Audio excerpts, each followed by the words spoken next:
వామ్మో! ఎండ చూడండి గైస్ మామూలుగా లేదు. మండిపోతుంది అసలు. ఈ ఎండకు నడుచుకుంటూ పోవాలంటే అస్సలు అవ్వట్లేదు. ఏంటో గైస్ వింత వింత థాట్స్ అన్నీ నాకే వస్తాయి. హాస్టల్‌లో ఉండి బోర్ కొడుతుంది. బయటికెళ్ళి అట్లా తిరుగుదామనంటే అది కూడా మిడ్ టైమ్‌లో వచ్చిన. ప్లస్ ట్రెండ్స్‌కి అయితే వచ్చేసిన.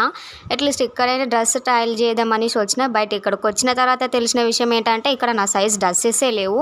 ఇంకా అలా నడుచుకుంటూ వస్తుంటే ఎస్కే మార్ట్ అయితే కనిపించింది. పోనీలే ఇక్కడైనా కొంచెం చూసి టైం పాస్ చేద్దాం అనేసి అయితే వెళ్ళిన. బట్ ఇక్కడికి వచ్చి నేను బిల్ ఎంత పే చేసినో మీరే చూడండి. ఇంకా ఈ రోజు నుంచి అయితే స్టార్ట్ నైట్ షిఫ్ట్స్. ఇంకా 2 వీక్స్ వరకు ఎటు తిరగడం అవ్వదు. ఎప్పుడు తింటున్నామో ఎప్పుడు వెళ్తున్నామో మాకే అర్థం కావట్లేదు. అందుకే ఇంకా ఈ రోజే మొత్తం కొనేసిన. ఇంత తిరిగిన తర్వాత కడుపులో చల్లగా పడకపోతే బాగుంటుందా అనేసి జ్యూస్ బండ్ దగ్గరికి అయితే వచ్చి బాదం షేక్ అయితే తీసుకున్నా. ఈ జ్యూస్ బండ్ వచ్చేసి మేము ఆఫీస్కి వెళ్ళే దారిలోనే ఉంటుంది. డైలీ అనుకునేదాన్ని తీసుకోవాలని. బట్ టేస్ట్ అయితే చాలా బాగుంది. బాదం జ్యూస్ ఎవరికి నచ్చకుండా ఉంటుంది. ఓకే గైస్, మరిన్ని వీడియోస్ కావాలంటే subscribe for more. By bye guys.